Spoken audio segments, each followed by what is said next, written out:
there's not a until this, there isn't a vehicle that has shown you how to add a little more spice and then a little more spice. Blows everything open. I mean, it blows the hell out of everything. So it's going to Yeah, take me a I just gave while. you a million years of stuff to practice. The goal for this is to really understand tension and release, understand what notes fit over a given chord, and then the notes that don't fit over them follow a certain pattern, which I think will be really interesting to you guys and really simplify for any chord you're looking at. There is a very, very simple pattern that Benson uses all the time that gives you those wrong notes.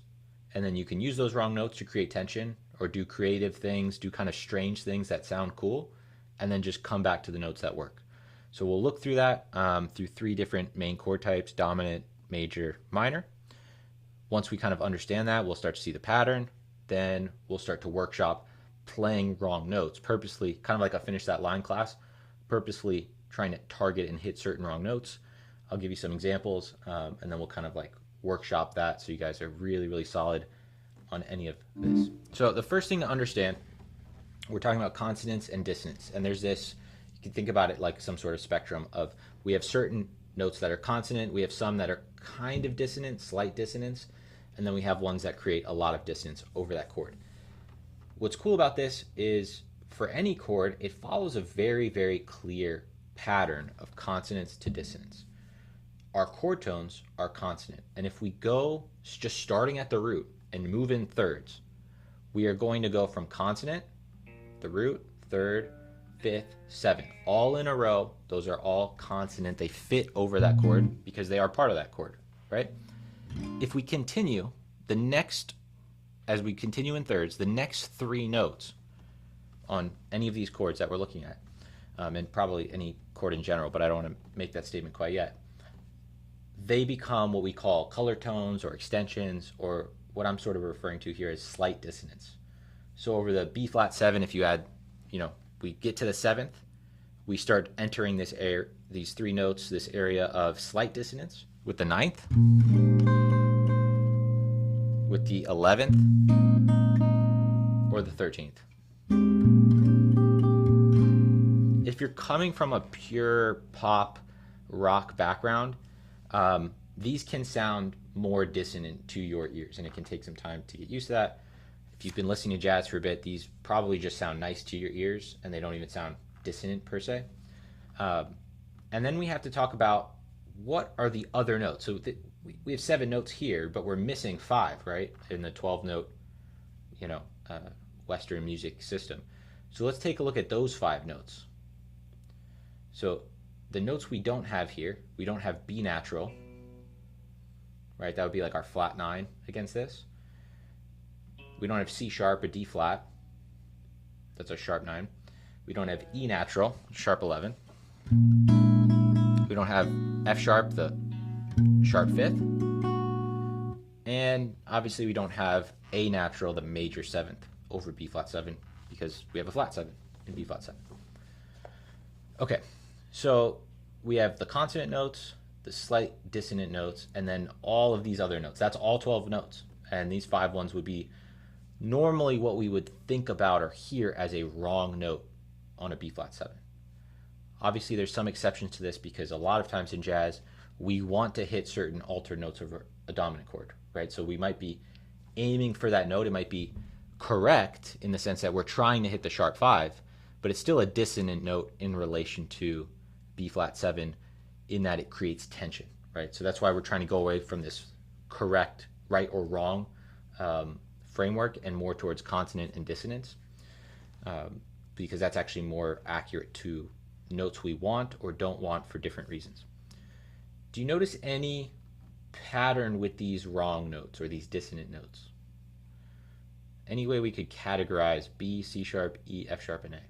So yeah, if we reorder these notes and we start on F sharp, that's F sharp minor, F sharp, sorry, F sharp, A, B, C sharp, E. What's useful about this is what would be the minor conversion of B flat 7? F minor. F minor. Yeah, so we have that connection with that. So in looking at this, we have our chord tones are consonant. We go up in thirds. After we get our 4 consonant notes in our chord, The next three, still going in thirds, are just slight dissonance. If we kept going in thirds after this, after G, we just get back to B flat, right? So that's all our notes going in thirds. We're still missing five. Those five are these dissonant notes, which together as a group, we can think about as F sharp minor.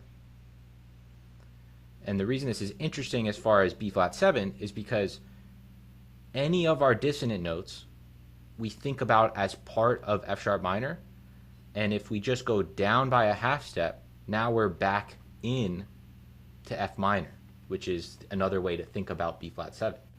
This is all just one way of showing you that when we're playing over B flat 7, if you hit any of these dissonant notes, you are one half step above, sliding back down into a shape or pattern of F minor or B flat 7. Right, so if I'm on B flat 7 and I hit A, I need to quickly think about this and see this as part of F sharp minor. And I can resolve at any of those F sharp minor notes down by half step to get back into one of those notes that are consonant or slightly different, slightly dissonant as a color tone on B flat 7. If I'm playing over just B flat 7, you might play F minor type of ideas.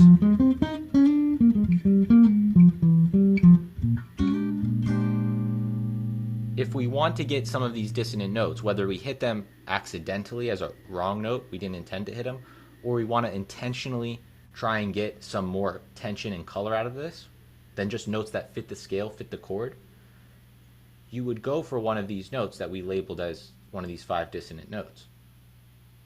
And all of those notes can be thought of as F sharp minor pentatonic. So what this means is if we're playing over this, I could go into F sharp minor and then just come back to F minor. And that is capturing all of the possibility of dissonance, because those 5 dissonant notes, out of all of the notes we have left, are made up of F sharp minor pentatonic. So it gives you this, it's also the reason why when you hear guys playing outside or doing this kind of slip and slide of going up a half step and coming back down, what they're doing is accessing the dissonant notes to create tension and then coming back down by half step. Actually, first, let me show you sort of the example I had here. And this is the pattern I'm using for all of these F minor, just to give you sort of a starting point. You guys will recognize this. It's our 5, 3, 2, 1, and then just going down the scale from the 4th of F minor. And so all of these examples that I've put here, even if we don't get into all of them today, you can check out the PDF.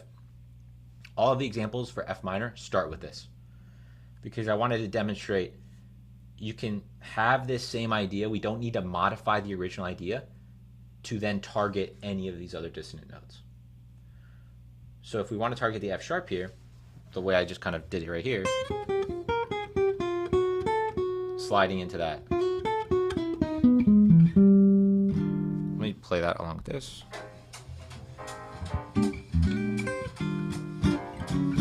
From the top.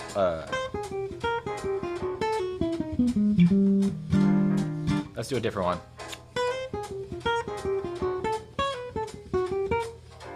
Again, I'm going to start always the same F minor.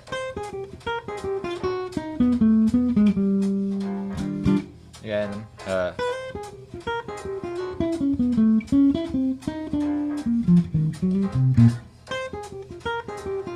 A.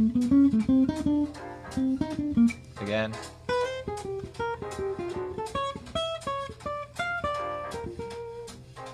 There I went up to the higher A to go into B flat. So practicing even just that, like you have, it could be this pattern. I think it's a really simple one to start with. It could be any sort of other F minor idea that you just are very comfortable with. And then just keep hitting that F sharp and come up with another idea. What if I did B major after this? What if I did A major after this? What if I did just F sharp minor pentatonic after this? And it doesn't have to be a full 8th note line. And then resolve. And that's how you really get comfortable with any of these, like in hitting them, right? Let me do the major seventh as an example again.